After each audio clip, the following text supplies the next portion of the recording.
Okay, just a moment. So, welcome back to our Parsha class, and this week is very special Parsha. It's Parsha's Vayechi, which is the last Parsha of the book of Bereishis, the last Parsha of the first of the 5 books of Torah.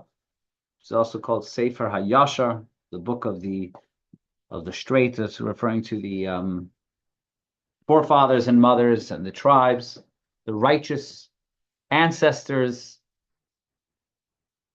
who are the pillars of our people. And the last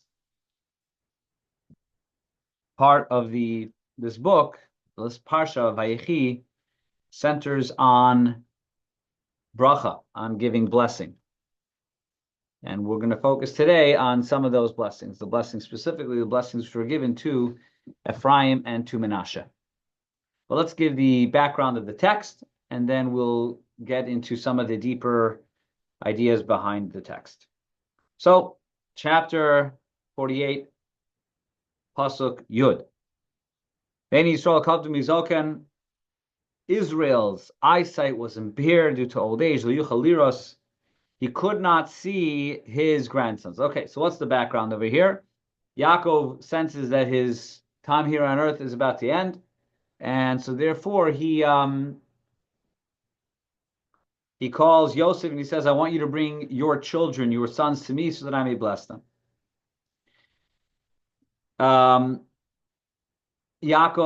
Yosef comes and brings his sons to Yakov, and this is where we pick up over here. So Yosef brings his sons, Menashe and Ephraim, to Yakov. And Vayishak lehem, Vayechabik lehem, he embraces them, he kisses them, his grandsons. And he says, Vayomer Yisrael Yosef, and he says, Ro'oi fanecha lo filoti. I didn't even dare to hope that I would see your face. Vihine hera osi elokim gam esarecha. And now, behold, God has even shown me your children. What a tremendous blessing. Vayotze Yosef osamim birkov. Yosef then withdrew them from between his father's knees. Vayishtachu lapav arza, and he prostrated himself towards his father.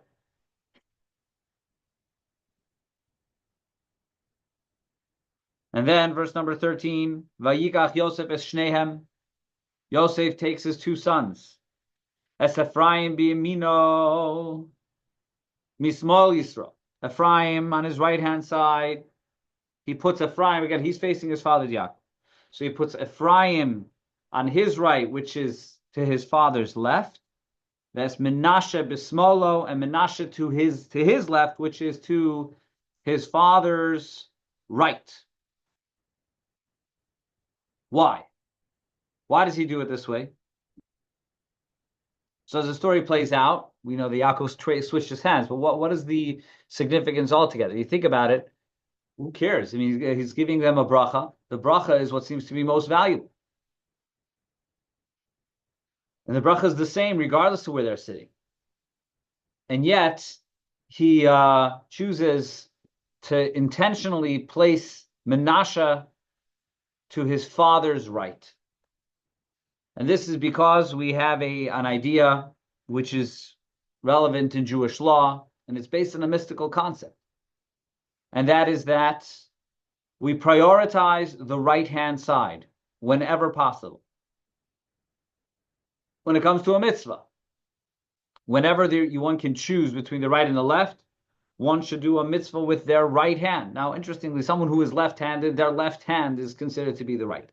But the point is that we prioritize the right-hand side. We put a mezuzah on the right-hand side of the doorway. We put on tefillin.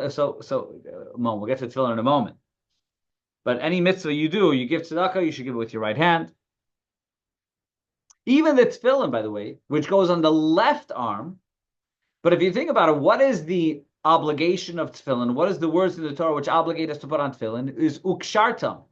You shall bind. So the mitzvah is the binding. Which hand is doing the binding? It's the right hand. So while the tefillin is going on the left arm, but the actual mitzvah is being fulfilled with the right hand. And again, and this is true not only about mitzvah things, But even when the under a chuppah, when the moment of marriage is when the chatan, when the groom places the ring on the bride's hand, and the way it should be done is the groom, the chassan, should use his right hand and place the ring on the finger of his bride's right hand. Whenever possible, we emphasize the right. And why is that? The reason for that is because Kabbalistically, according to Kabbalah, the right is connected to chesed, which is kindness. When you look at the spheros, the Kabbalah chart of the divine emanations and energies, the right-hand side is kindness, and the left-hand side is gvura. Gvura is severity. Now, both kindness and severity are divine and necessary attributes in order to conduct anything. There has to be kindness and severity. Whether you're a principal in a school, a teacher, a parent, there has to be any leadership position, the manager of a company. There has to be kindness and severity in order for anything to function properly. Between those two, however, kindness should supersede severity. A person should invest more in kindness than in discipline. Both are necessary. Again, if you have one without the other, it's a mistaken approach. And doomed to failure if you only have one and not the other, any enterprise. But within the two, one should try to prioritize kindness over discipline, over severity. And that's why we prioritize the right over the left. So Yosef places his firstborn son on the right-hand side of Yakov. Which is interesting, by the way, and now I'm going off script over here, that Yosef, who himself was given priority over his brothers despite being younger, right? Yaakov loved Yosef. Yosef was much younger than his older brothers. So you would perhaps think that Yosef should not play the decisor in this issue. He should not decide who is worthy of the greater blessing. And yet he does. He decides, he feels that Menashe is the one who is worthy as the firstborn. He is the one who is worthy of receiving the stronger blessing. Let's remember, by the way, that Yosef was also a firstborn to his mother. Maybe not to Yaakov, but to Rachel, Yosef was the firstborn. But Yosef places Menashe to the right of Yaakov. And what happens next? Vayishlach Yisrael es mino. Yisrael extends, or it literally means he sends. Vayishlach is he sends, almost like he calculatedly sends his right hand. Vayashes al rosh Ephraim. And he places it over Ephraim, says. So he crosses his right hand to be on his left side so that it covers the face, the head of Ephraim. V'hu hatzoyer. Even though Ephraim is the younger son. V'smoilo al resh Menashe. And his left hand he places on Menashe's head. Sikel es yadav. He acted with deliberation. Sikel comes from the word seichel. So he chose to act deliberately, ki Menashe b'char, knowing that Menashe was the firstborn. So he famously switches his hands so that his right hand is now on his left side and rests on the head of Ephraim, the younger brother. Now, one of the questions posed is, why would he do it this way? Why would he place his right hand on the left side, even if he feels that Menashe that Ephraim is deserving of the right hand? So there would be a simpler process. The simpler process would be to ask them to switch places. To tell Menashe and Ephraim, do you mind switching places so that I can give a proper blessing the way we typically give a blessing? So one of the answers given is that Yaakov was actually trying to be sensitive here. He understood that the blessing, the right hand blessing, belonged to Menashe and not Ephraim. But on the other hand, he didn't want to offend them. Again, you can ask over here, Yaakov should have been extra sensitive because he saw what happened last time he showed preference to a son. That led to the sale of Yosef. So how does he go through this altogether? So perhaps this answers it a bit, is that actually Yaakov was trying to minimize the awareness over here. If you were to ask him to switch places, that's a more severe action. Instead, he just crosses his hands. You could argue, by the way, that Menashe and Ephraim didn't even see. when a person goes to receive a blessing like this, it's very possible, maybe even likely, that their head is bent forward, and you don't notice where one's hands are. You're listening to hear the blessing, and the blessing was the same. It was one blessing for both. So arguably, Yaakov was actually doing as much as he could to minimize the potential conflict between Ephraim and Menashe. And actually, when he does this, it's not Ephraim and Menashe who say anything. Again, maybe they didn't even notice. It is Yosef who notices and says something. Oh, you're confusing. You're putting your hands on the wrong side. But anyways, that's one of the explanations as to why he doesn't ask them to move places. Is out of sensitivity to Menashe. He didn't want to make a big deal out of this. Verse 15.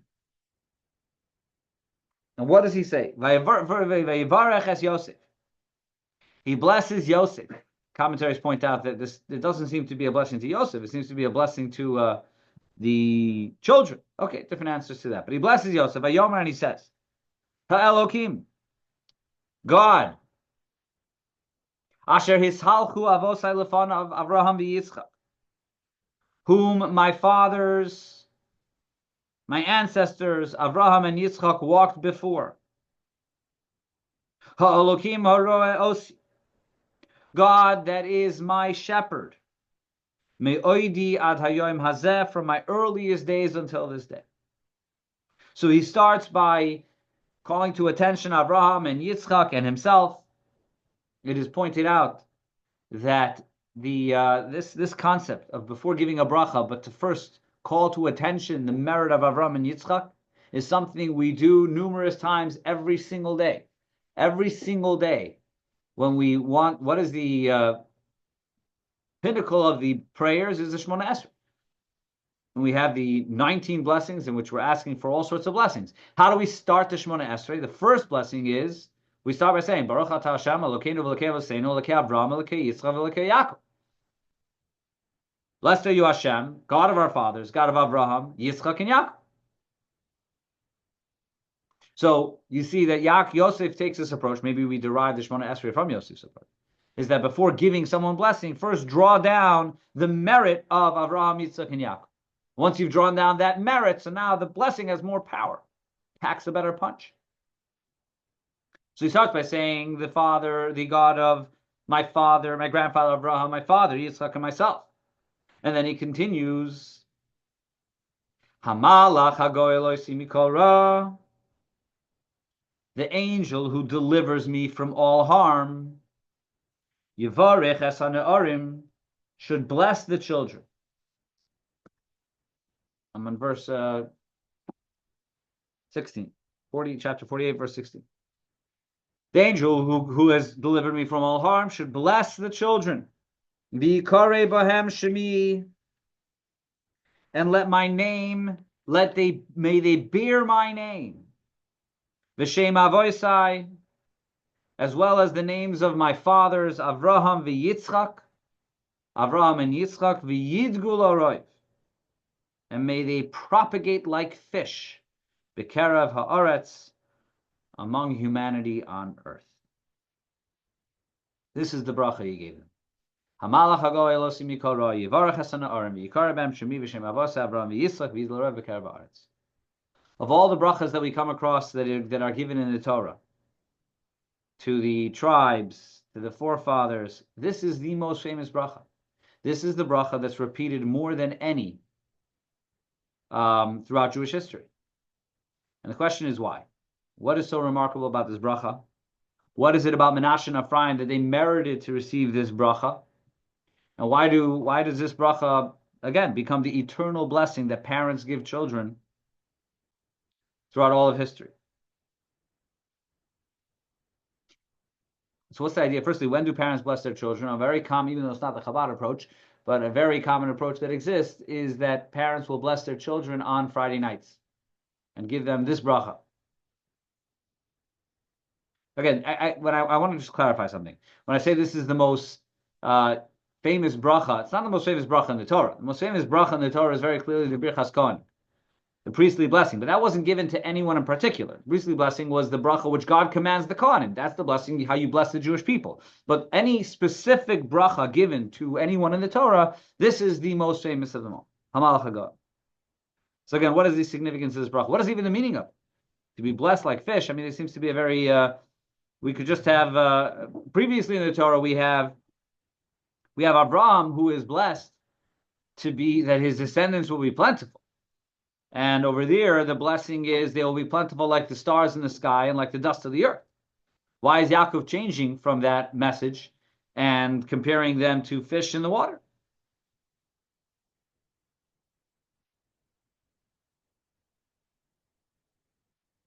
So let's go through the significance of this blessing, and we'll go through it slowly. The first point is Hamalach Hagoel Osi, the angel who delivers me from all harm. Again, an unusual thing. A bracha usually is just may God bless you. And over here, Yaakov is summoning an angel that delivers him from all harm. So I want to read from the Zohar, the commentary on this. The Zohar points out that at this point, Yaakov is not in any danger. So it would perhaps have been more appropriate for the words to be Hamalach Shegoal Osi Mikora. Yaakov did face many dangerous moments in his life. He faced the danger of his brother Esau. He faced the danger of when he went down to Lavan. He faced the danger again when he went back to see Esau. He faced the danger when his children went to war against Shechem. He faced the danger of going down to Mitzrayim. Yaakov faced many dangerous moments in his life, but this is not one of them. Over here, he's in a pretty comfortable place. There's no danger. He is a royal. He is a royal citizen in Egypt.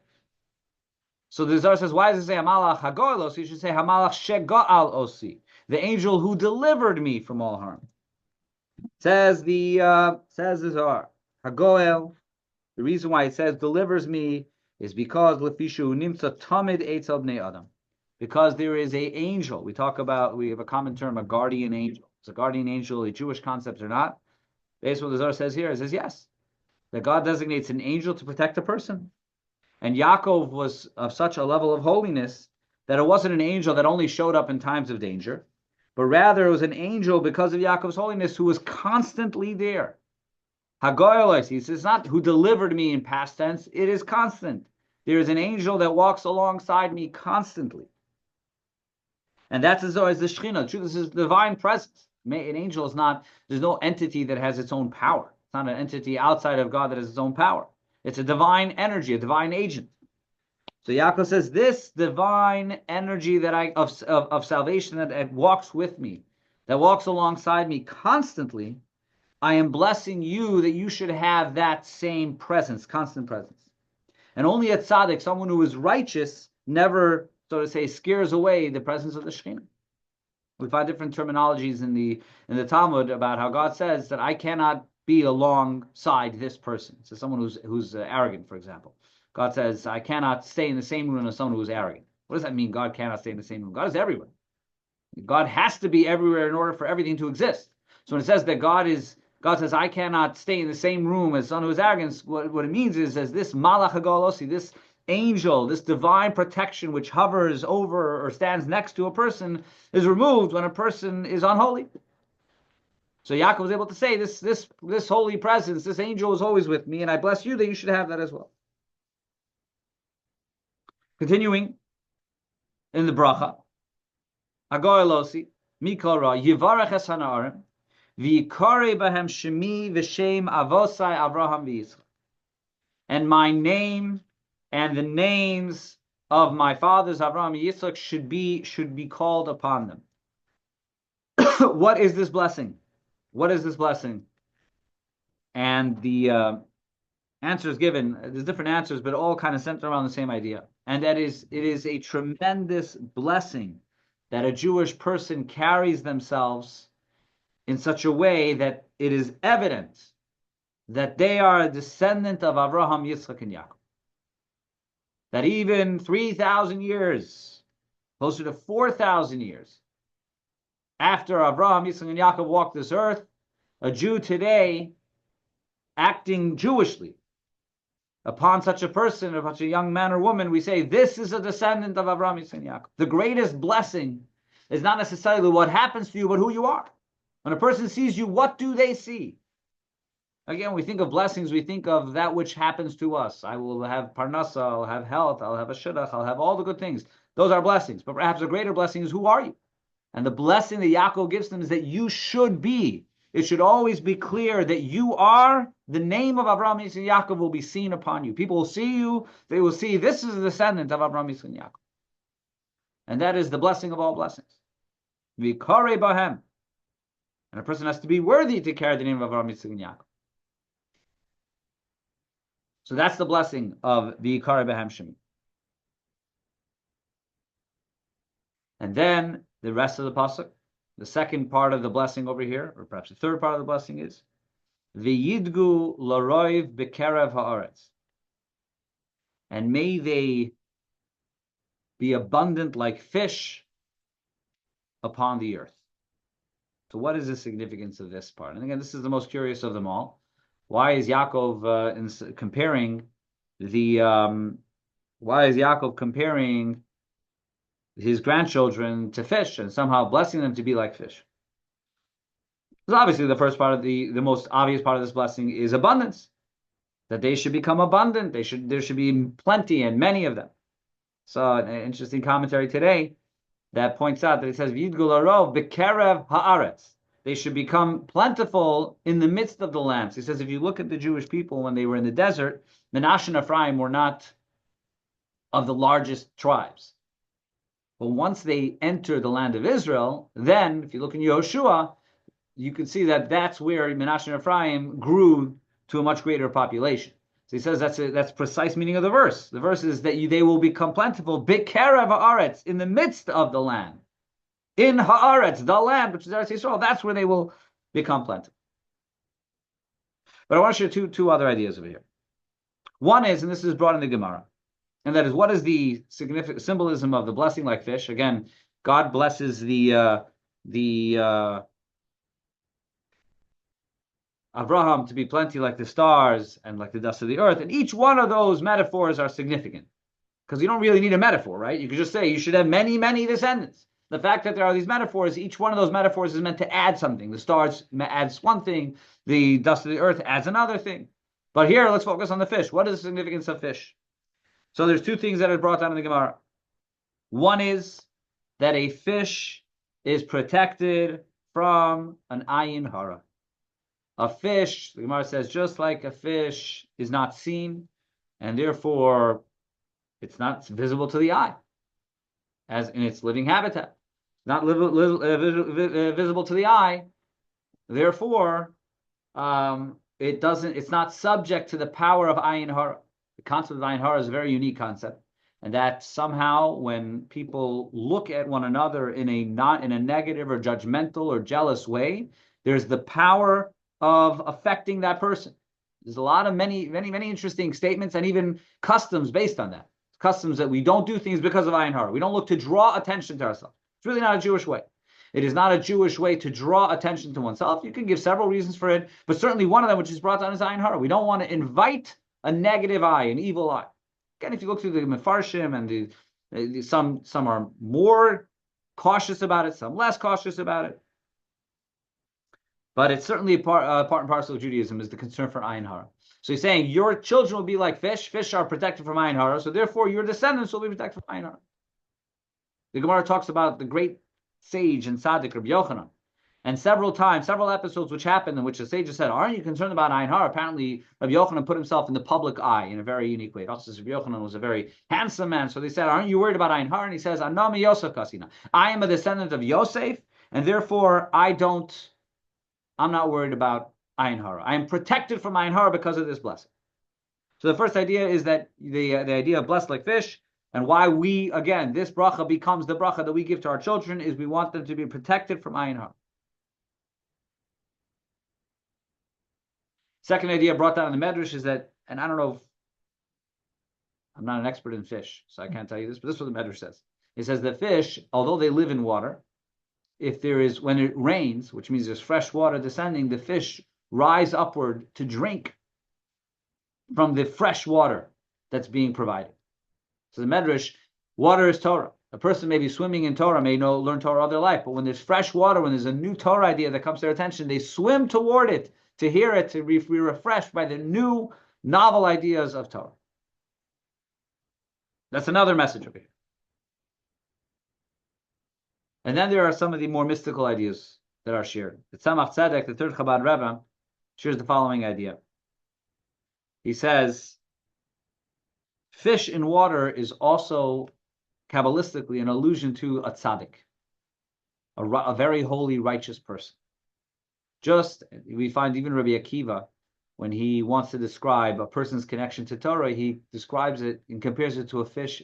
As a fish is connected to water, so too a Jew should be connected to Torah. In other words, we see the dependency. You see how the fish is dependent on the water for survival. And if you take the fish out of water, the fish cannot survive.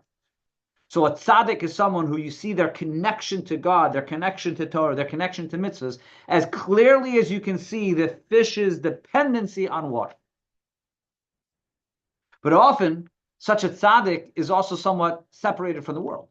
People who are so deeply connected to Torah and to God, to mitzvahs, are also somewhat separated, have to, therefore separate themselves from the reality of the world, because the world yells all sorts of ideas which are not divine, which are not godly, which contradict the Torah and the mitzvahs that they're connected to.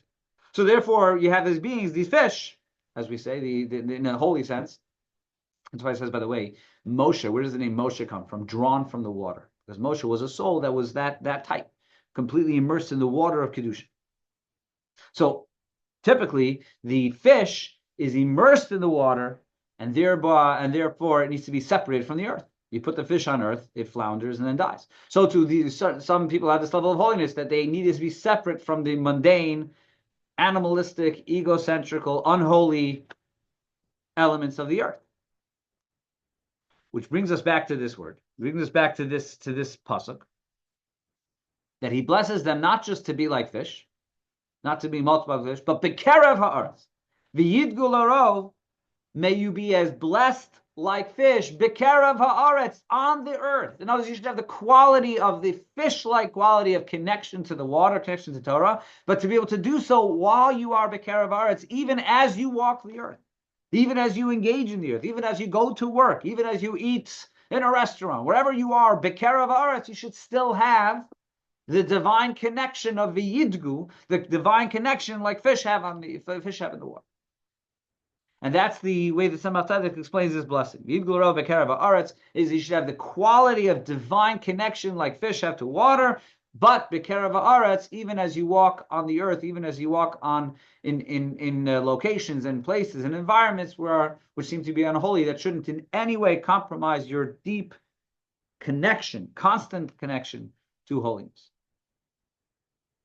So again, that's another idea behind this blessing. Again, the first is the idea of being protected from an ayin hara, and the second is the ability to maintain that connection to Hashem that the fish have. And finally, I want to conclude with one last thought, and that is, okay, we've now explained in numerous ways why this blessing is so remarkable.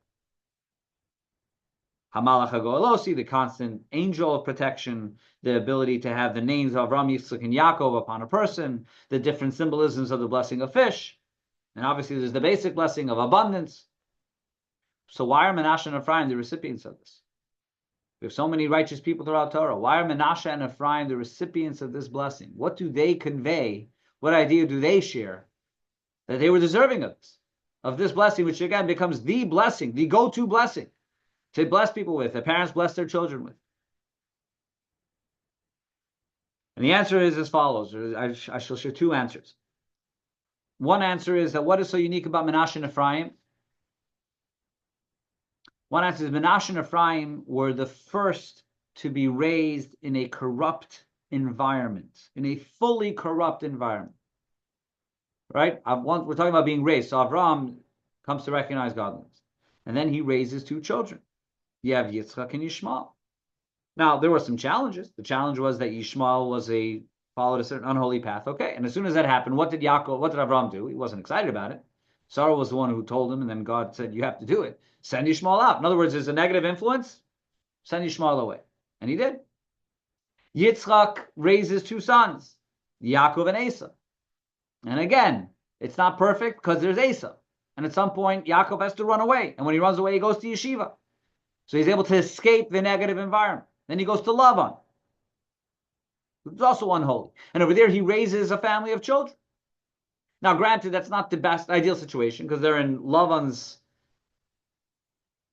They're near Lavan, and they're in the city of Haran. But nonetheless, Yaakov is able to build his own home, and his sons are shepherds, so he's able to some degree isolate them from unholiness.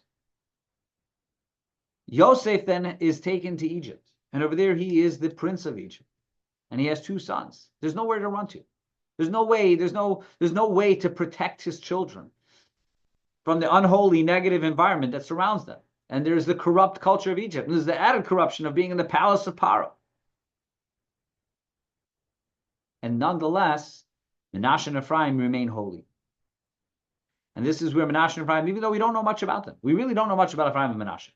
We know far more about Avraham, Yitzchak, Yakov, and the tribes. We don't know much about Ephraim and Menashe. What we know, though, is that they grew up in an absolutely corrupt environment, and they remained connected to their father and to Hashem and to their father's path. And so therefore, maybe that's the blessing, the part of the blessing which is not even recited. Just like in Ephraim and Menashe, we're able to maintain their holiness. We're able to maintain their connection regardless of the environment that was above them, that they were surrounded by, using because we're talking about fish, like a salmon going upstream, going against the stream. So that's why they deserve blessing. And that's why their blessing becomes the eternal blessing. And then the second idea, which makes Ephraim and Menashe unique, is that if you go from the very beginning of the book of Torah, from Bereishis, there's one constant throughout all the stories that we've read so far, and that is family conflict. Yitzchak and Yishmael don't get along. Let's go further back. Cain and Hevel clearly don't get along. There's jealousy, there's conflict between brothers. Cain and Hevel, Yitzchak and Yishmael, Yakov and Esau, Yosef and his brothers. One after the other, we come across brothers who, for whatever reason, cannot get along. Every one of those stories is very different from one another, and the reconciliation is different from one another. But there's family conflict. Here you have the first example, where you have Menashe and Ephraim, side by side, two brothers. And here you have a very clear situation, where Yaakov places one hand over Menashe and bypasses Menashe to give a stronger blessing to Ephraim. And again, by all accounts, we don't see any contest. Nobody's challenging that. Menashe does not turn against Ephraim because of this. So there's the first situation in which we see the joyous brotherhood, in which one is happy and celebrates the blessing that the other gets, even if that blessing seems to be more profound than his own. So this is the great blessing that we want to share with our children. And that we want our children to have this value of being able to get along with others, get along with your brothers and sisters, and get along with your wider family and community. And even if someone else seems to have a greater blessing in one area or another, to be able to accept it as this is Hashem's will. When you're able to give that blessing to a family, and the family senses that, I mean, it's unbelievable how much family conflict there is. It's unbelievable how much family conflict there is out there in the world. And therefore, the great bracha that we can give, before even getting to these words, is that you should be like Ephraim and Menashe, who can accept the bracha that you get. Accept and appreciate the blessing that you get. Don't look the other way and see the bracha someone else is getting. Accept the bracha that Hashem gives you. Celebrate the bracha that Hashem gave your brother, like Menashe and Ephraim did. And this is what makes Menashe and Ephraim so unique, and this is why their blessing becomes the eternal blessing of the Jewish people. All right. Thank you all for joining, and I look forward to starting a new book of Torah, Shemos, and continuing our Parsha class next Wednesday, God willing.